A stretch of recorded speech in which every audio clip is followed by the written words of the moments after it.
bangukiramihigo za Muhanga mwe kuva tariki ya 15 Gushyingo kugera ku ya 18 Ukuboza 2022 umurenge wa Nyamabuye mu karere ka Muhanga witabiriye amarushanwa yateguwe na polisi y'igihugu ku isuku n'isukura no kurwanya igwingira mu bana. Kuba aya marushanwa yaratangijwe ku rwego rw'intara y'Amajyepfo mu murenge wa Nyamabuye byongereye imbaraga ibyiciro bitandukanye gukora cyane gwisuku no kunoza imirire bikomeze kuranga abatuye umurenge wa Nyamabuye mu gice cy'umujyi n'inkengero zawo.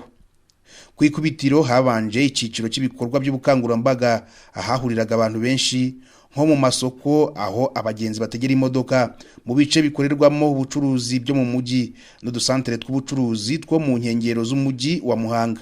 Ubukangurambaga kandi bwakorewe mu bigo by'amashuri,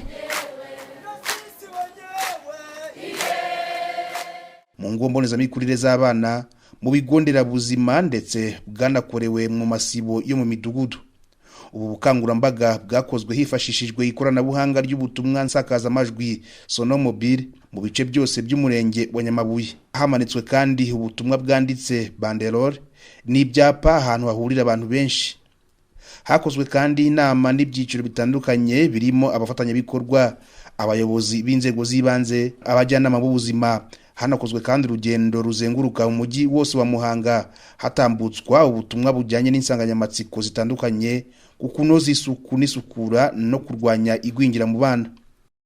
Ibi bikorwa byose byatambutse no mu bitangazamakuru byandika ibikoresha amashusho n'amajwi, imbuga nkoranyambaga nka YouTube, Twitter na Facebook kugira ngo bigere kuri benshi. Dore bimwe mu bigaragara byakozwe. Duhereye ku isuku n'isukura, hashyizwe imbaraga mu gitondo cy'isuku cya buri wa kabiri wa buri cyumweru, ahasukuwe imihanda y'imigenderano, gutunganya ubusitani, gusibura imiyoboro y'amazi, gutoragura imyanda ikajyanwa aho yagenewe, gutema ibihuru no gusiba ibinogo birekamwa amazi. Byatumye igitondo cy'isuku gikomeza kuba umuco w'abatuye umurenge wa Nyamabuye by'umwihariko mu mujyi wa Muhanga.